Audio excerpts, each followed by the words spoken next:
오늘은 하나님의 나라의 영광을 체험하는 아주 놀라운 사건에 대한 내용입니다. 내용이 좀 어려울 수도 있겠는데요. 집중해서 잘 들으시고 감동이 있는 은혜로운 그런 체험이 있기를 간절히 바랍니다. 이제 성경은 이제 처음부터 끝까지가 다 연결되어 있습니다. 그래서 한 부분만 딱 떼어서 봐서는 잘 이해가 안 되죠. 맥락 전체를 살펴보아야 이해가 되고 해석이 되어지는 것입니다. 그래서 이제 지난 시간 내용들을 계속 제가 짚어가면서 하고 있는데요.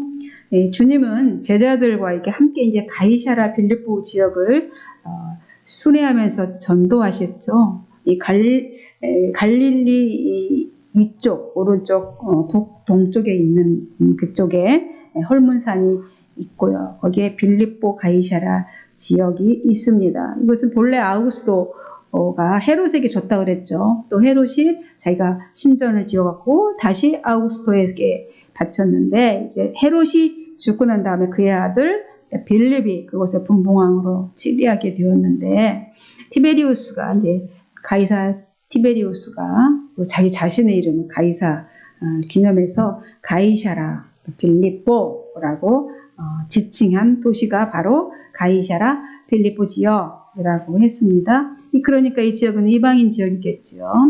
이방인들이 주로 많이 사는 빌립보 지역을 이제 순회하시면서 전도하시다가 이제 길거리에 걸어가시면서 제자들에게 물으셨죠. 사람들이 나를 누구라고 하느냐. 그러자 제자들이 요한 또는 엘리야 때로는 또 선지자라고 합니다. 라고 대답을 했어요. 그러자 주님이 그러면 너희는 나를 누구라고 하느냐? 그러자 베드로가 답이 아닌가 봐. 그러면서 주는 그리스도신이다 라고 고백합니다. 주님은 그 고백을 들으시고 아무에게도 말하지 말라고 경고하시죠. 아직까지도 주님은 이 제자들이 가지고 있는 이 잘못된 이 메시아관이 있었는데 그 메시아관, 잘못된 아직 완전하게 메시아에 대한 이해가 없는 이 제자들을 통해서 계속해서 이 메시지가 퍼져나가는 것을 원하지 않으셨기 때문에 함구해라 이렇게 말씀하셨습니다. 그리고 주님의 그 사역에 대해 당신이 앞으로 어떤 사역을 할 것에 대해서 말씀하셨죠. 8장 31절에서 말씀하셨습니다. 앞으로 내가 이제 걸어가야 될 길이 남아 있는데 고난받고 버림받고 죽임을 당하게 되고 사흘 후에 부활하게 될 것이라고 하십니다. 이는 예수님의 순환과 십자가의 죽음과 부활에 대해 예고하신 것이죠. 그러자 방금 전에 주는 그리스도십니다 라고 고백했던 베드로가 예수님을 붙잡고 항변하면서 그렇지 발끈 항변하면서 절대로 그러시면 안 됩니다. 내가 절대로 주님이 그렇게 죽게 내버려두지 않을 것입니다. 라고 하면서 주님을 붙잡고 항변합니다. 죽으시다니요. 받아들일 수가 없죠. 그가 그럴 수밖에 없었던 것은 왜요? 그리스도의 주님의 죽음은 그들의 삶의 끝이잖아요. 주님은 지금 자기가 어떻게 모든 걸 다 버리고 지금 예수님을 쫓아왔잖아요. 제자들이. 모든 걸 다 버리고. 근데 예수님이 죽으시다니요. 그들의 삶도 끝인 거잖아요. 그러니까 매달려서 아주 충격적인 말씀을 하신 거죠. 내가 이렇게 고난당하고 버림받고 죽게 될 것이고 사흘 후에 살아날 것이다. 이 말씀이 죽게 될 것이다의 포인트가 꽂힌 거죠. 모든 세상의 희망이 사라져 버린 것 같은 그런 생각이 들었지 않겠습니까? 자기 개인에게 뿐만 아니라 민족의 소망도 없는 거죠. 그죠? 메시아가 오셔서 지금 민족의 이 억압 가운데 있는, 이 속박 가운데 있는 민족도 구원해야 되는데, 주님이 죽으시면 어떻게 되겠습니까? 그렇게 말하는 베드로를 주님이 아주 호되게 책망하십니다. 사탄아 뒤로 물러가라. 너는 나를 넘어지게 하는 자로다. 사람의 일로 하나님의 일을 망치려는 자다. 이렇게 아주 심하게 말씀하시면서 혹독하게 책망하셨죠. 그럼 하나님의 일과 사람의 일 무엇입니까? 하나님의 일은 뭐예요? 영원한 구속의 경륜을 따라서 십자가를 지시고 고난을 당하는 것이 하나님의 일이에요. 하나님의 일이었습니다. 그럼 사람의 일은 뭐예요? 유대인들이 바라는 유대인의 왕이 되어서 예루살렘에서 그죠? 해방된 나라를 통치하는 것. 이것이 사람의 일인 것이죠. 주님은 베드로를 크게 책망하신 후에 무리와 이제 이렇게 책망하셨죠. 그리고 제자들과 또 무리들 함께 따라왔던 무리들을 다시 부르십니다. 부르시고 참 제자들이 걸어가야 될 길에 대해서 교훈하셨습니다. 제자는 제자가 되려면 제자의 길을 걸어가려면 자기를 부인하고 자기 십자가를 지고 주님과 복음을 위하여서 목숨을 아끼지 않고 또 죄 많은 이 세상의 죄 많은 세대에서 예수님을 부끄러워하지 않아야 한다라고 하시면서 그러면 그렇게 하면 너희가 하나님의 영광으로 거룩한 천사들과 함께 이 땅에 다시 오실 건데 재림하실 때에 그 사람을 부끄러워하지도 않고 구원할 것이다. 주님이 약속을 하셨습니다. 이 말씀은 다음에 이제 왜 이렇게 말씀하셨냐면 복선이죠. 다음에 있을 이 산상에서의 변화 사건이 있는데 그것에 관련된 것을 말씀하시고자 관련된 말씀을 하신 겁니다. 이제 주님께서 고난받고 죽으시고 부활하시고 재림하신다는 이 말씀에 대해서 이제 제자들은 너무 당황했을 겁니다. 그렇죠? 그것이 무엇을 의미하는지 아직 깨닫지 못했으니까요. 하지만 예수님의 말씀은 다음에 있을 이 산상변화 사건이 있을 것에 대해서 미리 주님이 예고하시고 있는 것입니다. 예수님의 십자가 부활과 또 죽음과 부활 그리고 천사들과 함께 오실 영광의 재림에 대해서 지금 예고하시면서 이에 대한 예표로 이제 며칠 후에 보여주실 변화 사건, 산상에서 일어나는 이 변화된 모습, 사건을 앞으로 보여주실 것을 예고하신 것입니다. 그러면서 오늘 본문에 이어서 말씀하시지요. 또 이르시되 하시면서 1절에 뭐라고 하십니까? 내가 진실로 너희에게 이르노니 여기 서 있는 사람 중에는 죽기 전에 하나님의 나라가 권능으로 임하는 것을 볼 자들도 있느니라 하시니라. 이렇게 이어서 또 말씀하십니다. 그렇죠? 제자들의 길을 말씀하시고 난 후에 또 덧붙여서 말씀하시는 것이죠. 여기서 또 이르시되라고 한 것은 계속해서 연속이라는 말씀이죠. 또 이르시되 전에 말씀과 이 연속을 말씀하시는 겁니다.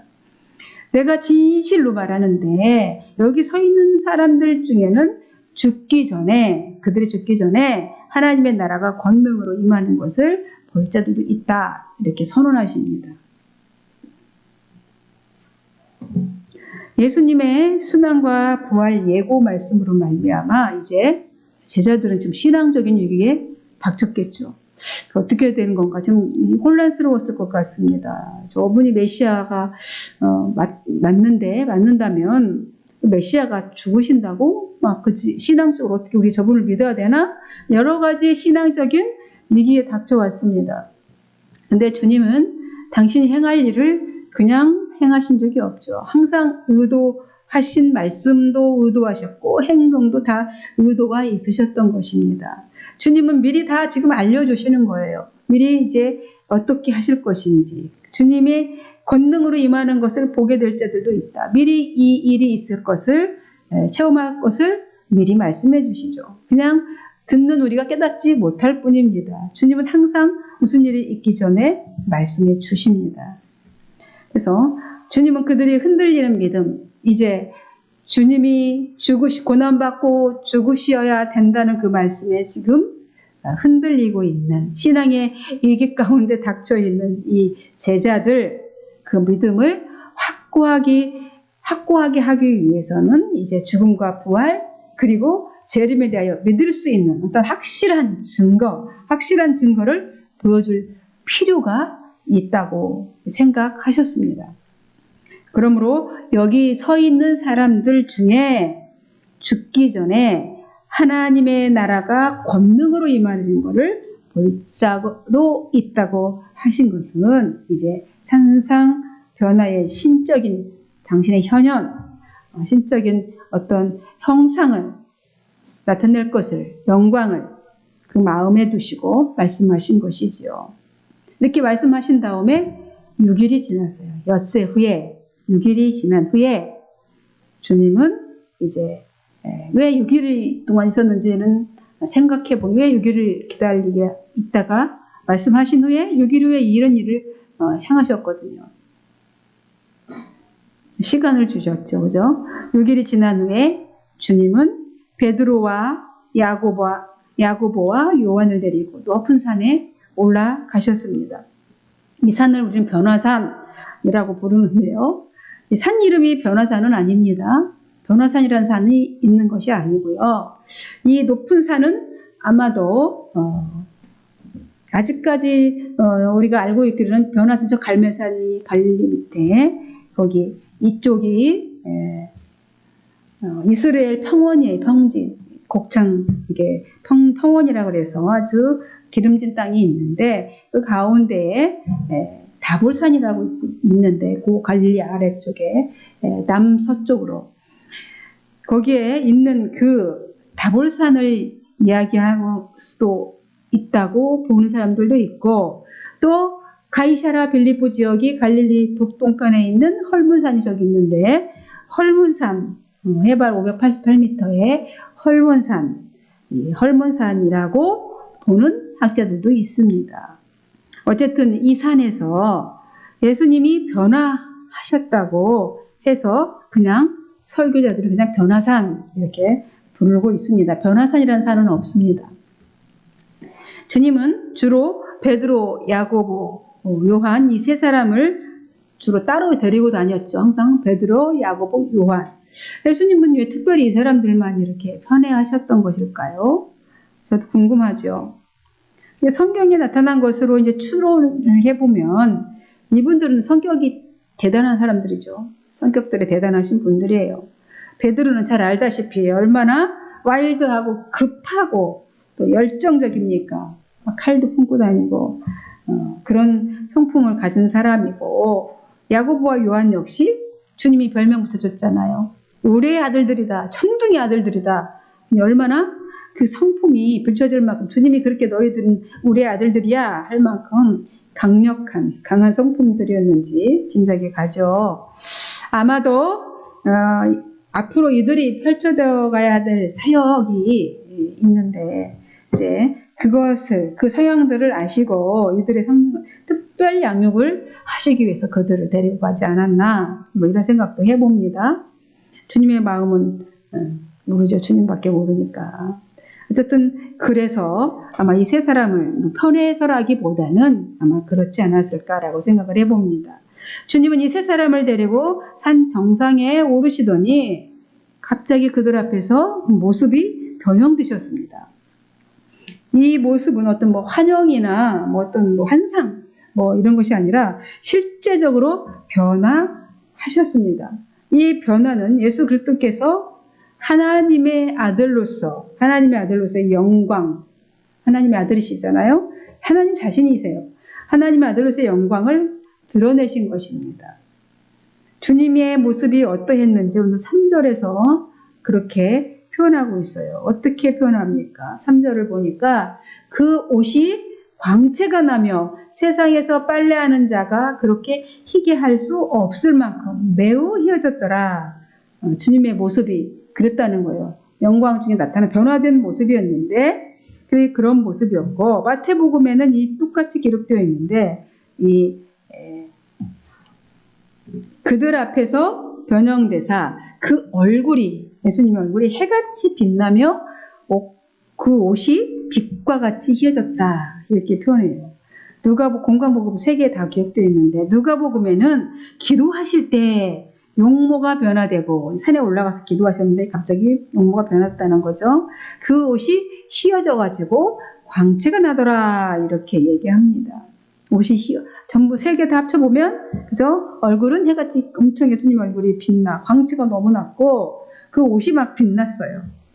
이 천국에 들어갈 자가 입을 하얀 옷, 희었다, 흰 옷이다 이렇게 얘기했는데 이 요한계시록에도 흰 세마포 옷을 입고 천국에 성도들이 들어가는데 그것은 흰색 옷을 입었다는 것이 아니라 시한부 종물란자들이 하얀 소복을 입고 막 기다리잖아요.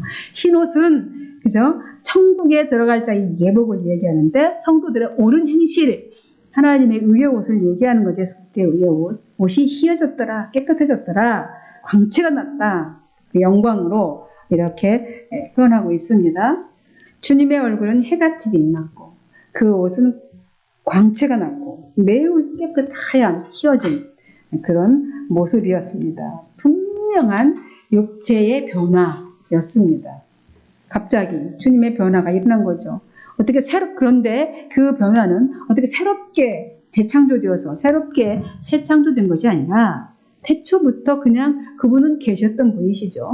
그 신성을 가지신 예수 그리스도의 그 신성이 일시적으로 그냥 드러난 것입니다. 보여주신 거예요, 그거를. 제자들에게, 3명의 제자들에게. 예수님의 육신과 그 인성에 이제 감춰졌었잖아요. 신성이 100% 인간이고 100% 하나님이신데, 그 신성은 100% 감춰져 있고, 인간으로 살아갈 때 인성이 드러나 있었는데, 이제 반대로 인성이 감춰지고, 이제 하나님의 신성이 잠시 동안 표출되었던 것이죠. 이런 외적인 모양뿐이 아니라 이 본질적인 하나님의 형상의 변화가 있었다는 것입니다. 그러니까 거룩한 형체로 변화가 된 것입니다. 주님은 하나님의 그 나라의 영광은 감추어 있어요. 우리는 하나님의 영광 감춰져 있기 때문에 그 일시적으로 잠시 이렇게 보여준 것 뿐이에요. 제자들에게. 그것을 늘 오랜 시간 잠깐 이렇게 보여준 거죠. 본래 인간은 하나님의 영광을 볼 수가 없어요. 그죠? 살아있는 인간이 이 세상에서 하나님의 영광을 볼 수 없습니다. 하나님의 그의 신성은 인간이 보거나 또 볼 수 있는 그런 것이 아닙니다.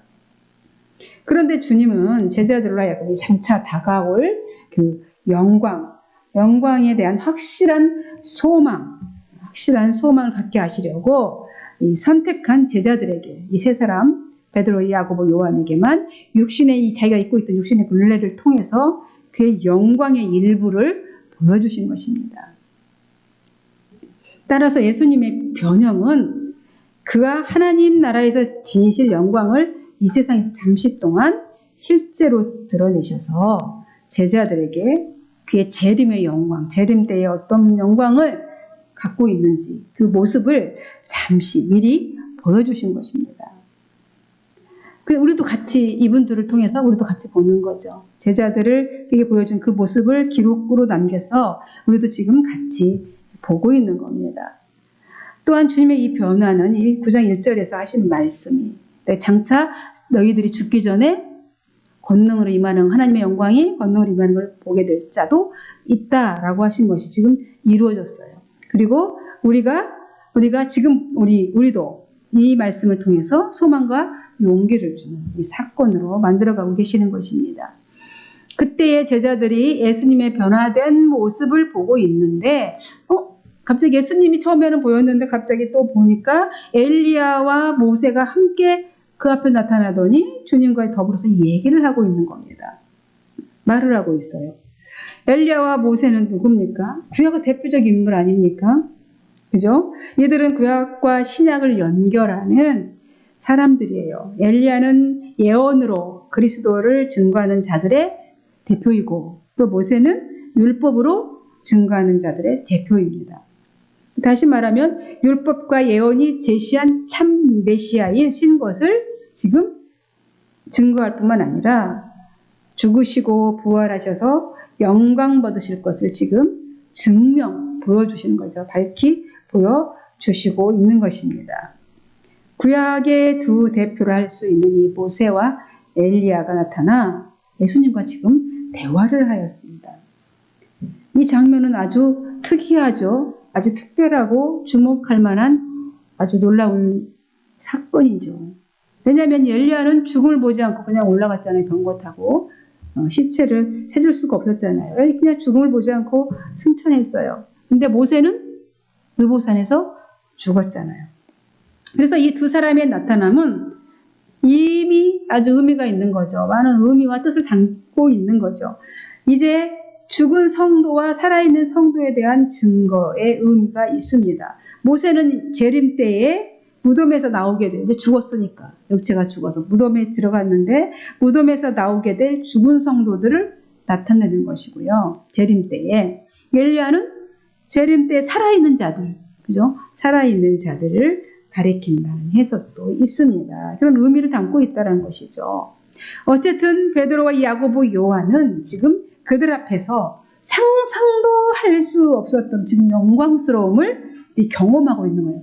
상상할 수도 없는 영광스러움을 경험하고 어떤 두려움, 공포도 느끼죠. 왜냐하면 하나님의 영광을 봤으니까 공포와 또한 감격과 이런 것들이 막 뒤섞인 묘한 감정, 황홀경 뭐 이런 거에 정신을 차릴 수가 없을 지경이었습니다.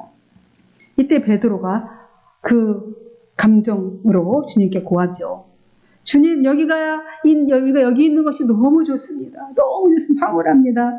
우리가 여기서 영원히 머물러 주님과 함께 살고 싶습니다. 우리가 초막 셋을 짓겠습니다. 하나는 주를 위해서, 하나는 엘리야를 위해서, 하나는 누구를 모세를 위해서 짓겠습니다. 우리가 여기 머물고 싶습니다. 이 영광이 너무 아름답고 너무 기쁨에 차고 환희에 차서 황홀경에 빠졌어요. 예수님의 그 변화된 영광스러움을 보고 황홀경에 빠진 이 베드로가 안주하고 싶다고 지금 주님께 고하고 있습니다.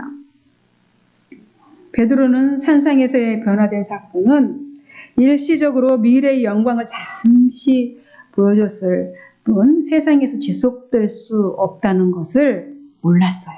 그러니까 우리가 여기 있겠습니다. 잠시 주님은 그냥 이 영광을 하나님의 나라의 영광을 잠시 보여줬고 이 땅에서는 이것이 이 3차원 세계에서는 지속될 수 없다는 것을 몰랐던 것이죠.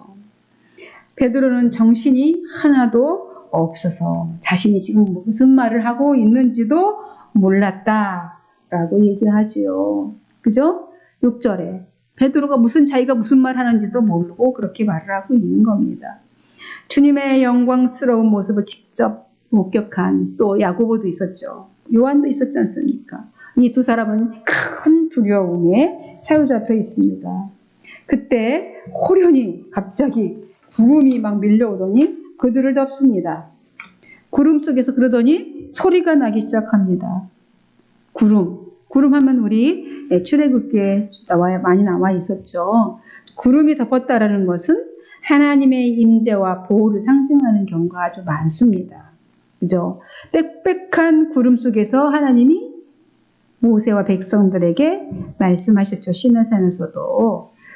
이렇게 구름은 임재와 보호를 상징하는 경우가 많이 있습니다.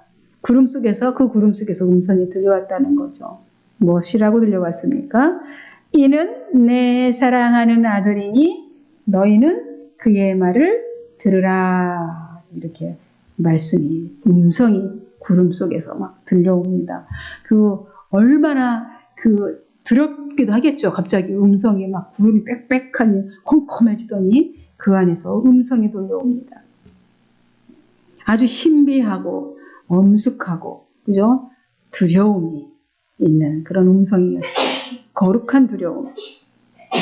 이 음성은 제자들로 하여금 예수님은 하나님의 아들이시고 영원토록 전능하신 분이시라는 것을 확신케 하는 경험이 될 수밖에 없는 것이죠. 이 사람이 그렇게 연출할 수가 없는 거잖아요. 그런 경험을 하게 하셨습니다. 그 음성을 들은 후에 주위를 딱 둘러보니 모세와 엘리야는 온데간데 없고 오직 주님만 자신들 곁에 서 계셨습니다. 예수님께서 이제 제자들에게 변형된 모습으로 하나님의 아들이심을 확증하신 이유, 그 이유는 제자들로 하여금 이제 고난당하는 메시아의 모습에 그들이 신앙의 걸림돌이 되지 않게 하기 위해서 그 모습을 보여주신 것입니다. 그 영광이 있다. 그 고난이 끝이 아니다라는 것이죠.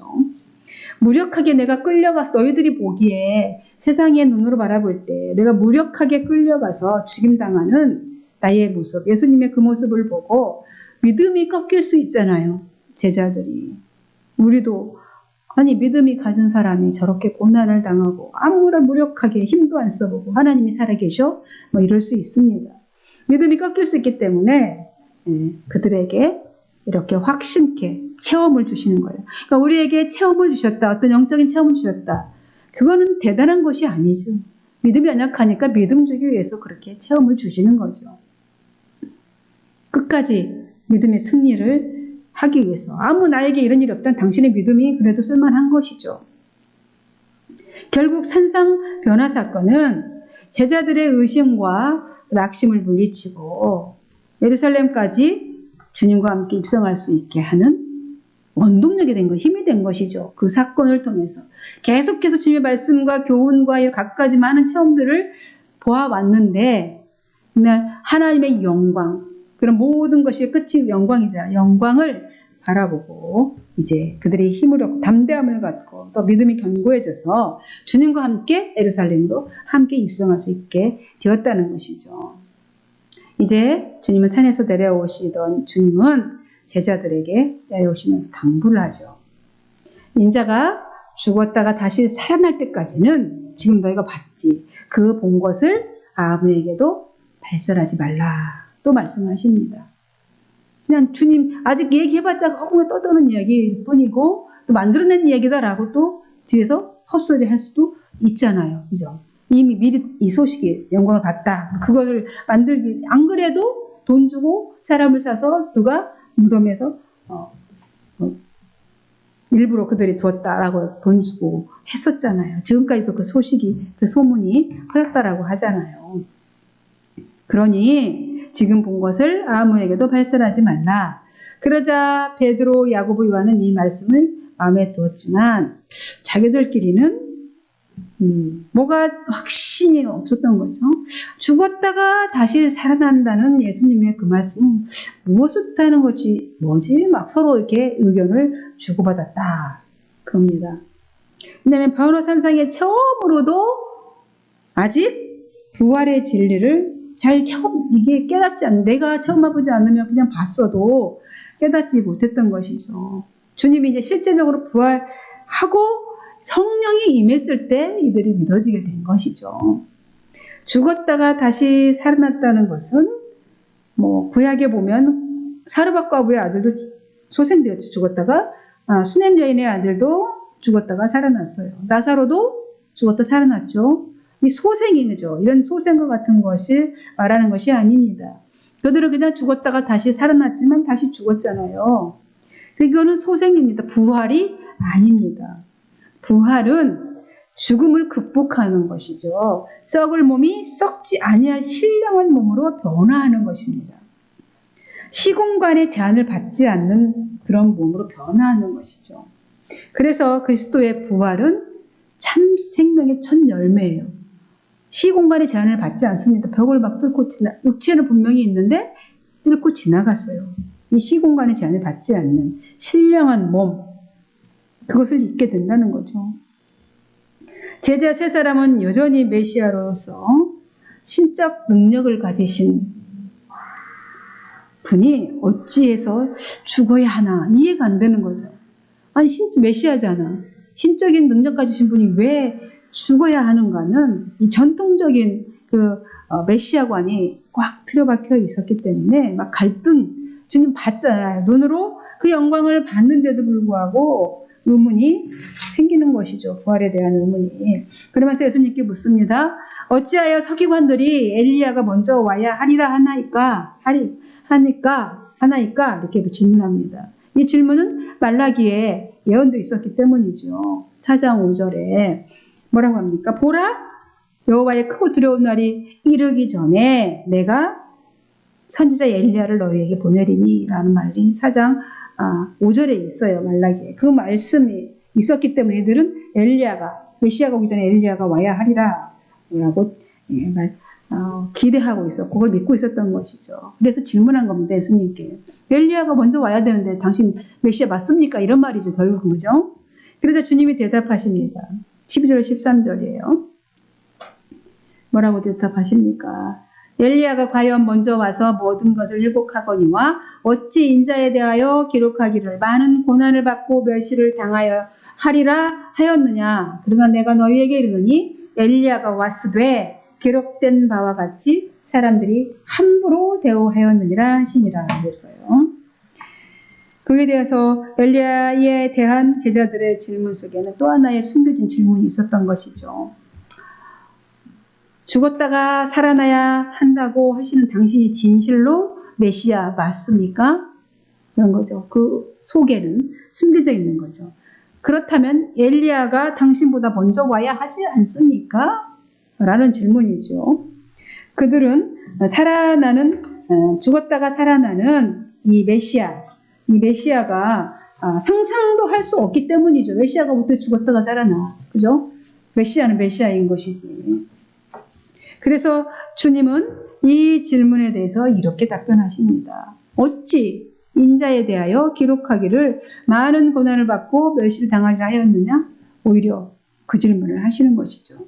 어찌 그런 기록되어 있는데 많은 고난받고 멸시당한다고 이렇게 나에 대해서 이사야가 53장에 기록하였잖아. 그것을 왜 그렇게 기록하였느냐? 거꾸로 제자들에게 묻습니다. 성경들 잘 알고 있잖아. 메시아는 고난의 종으로 와서 대속의 제물로 죽임을 당해야 영원한 생명으로 부활할 수 있다. 이 말씀을 거기 안에 깔고 그렇게 또 반문을 하십니다. 그리고 먼저 와야 할 엘리야는 왜 오지 않느냐라고 질문했잖아요. 그러니까 엘리야 이미 왔다. 너희들이 그를 함부로 대우하였다. 그게 누굽니까? 바로 세례 요한이지요. 요한을 가리켜 하신 말씀인 것입니다. 구속사역의 모든 일은 하나님의 언약대로 진행되어 가고 있었습니다. 이 하나님의 구약 창세기부터 쭉 구약의 모든 기록된 말씀대로 하나님의 그 약속하신 그 언약대로 계속 구속의 사역이 이어져 가고 진행되고 있었습니다. 하지만 이것을 알고 있는 분은 예수 그리스도 한 분밖에 없었습니다. 여러분, 하나님의 구원의 역사의 최종이 뭡니까? 영광이에요. 마지막에 그래서 그 영광, 변화산의 그 영광, 구원 역사의 최종의 목표, 영광입니다. 그것을 오늘 변화산상에서 변화된 모습으로 주님의 영광이 임하는 것을, 권능으로 임하는 것을 보여주신 것입니다. 오늘 예수님께서 보여주신 산상 변화의 모습은 그냥 영광의 일부입니다. 우리는 영원한 하나님의 영광의 나라로 우리가 들어갈 자들이지요. 제자들은 그것만 체험하고서도 이제 머물러 있기를 원했어요. 그곳에 머물러 있기를 원했습니다. 그러나 그것을 체험하면 그곳에 머물러 있어야 되는 것이 아니라 영적인 체험을 하고 능력을 받았으면 그곳에만 머물러 있으면 안 되죠. 고통받고 있는 이 세상으로 내려와야 합니다. 내려와서 고통받고 있는 이들을 섬겨야 하는 것이죠. 예수님이 그렇게 하셨듯이. 그래서 우리가 그리스도와 함께 그 영광을 보았으니 그리스도와 함께 영광을 얻기 위해서는 그의 고난, 그가 당한 그 고난에도 참여해야 하는 것이 마땅한 것 아니겠습니까? 하나님께 영광을 돌린다는 것, 하나님께 영광을 돌립니다. 하나님 영광을 돌린다는 것은 부귀와 영광 이렇게 그것을 돌린다는 게 아니죠. 하나님의 뜻에 자신을 철저히 철저히 순복하여서 하나님의 그 뜻을 이루어지도록 하는 것이 하나님께 영광 돌리는 것입니다. 예수님처럼 하나님께 영광 돌리는 멋진 하나님의 자녀들이 되시기를 주님의 이름으로 간절히 부탁하고 축원드립니다. 기도하겠습니다. 하나님 아버지 감사합니다. 오늘 또 하나님의 구원 사역의 멋진 계획 속에 또 하나님의 영광된 그 모습을 드러내 보여주셔서 우리를 감동하게 하시고 감격하게 하시고 깨닫게 해주시니 감사합니다. 이 말씀에 더 깊은 것을 우리가 더 알지 못하지만 오늘 하나님이 보여주신 그 영광으로 말미암아 그 영광이 정말 우리를 살게 하게 하시고 또 그 영광을 체험함으로 말미암아 이 땅에 험난하고 고통스러운 이 인생 가운데 힘이 되게 하시고 넉넉히 이기는 능력이 되게 하여 주시기를 간절히 소망합니다. 오늘도 하나님이 함께 하시기를 간절히 소망하고 이후의 모든 날들도 주님의 날로 살아갈 수 있기를 간절히 소망하며 그리스도이신 예수님의 이름으로 기도하옵나이다. 아멘.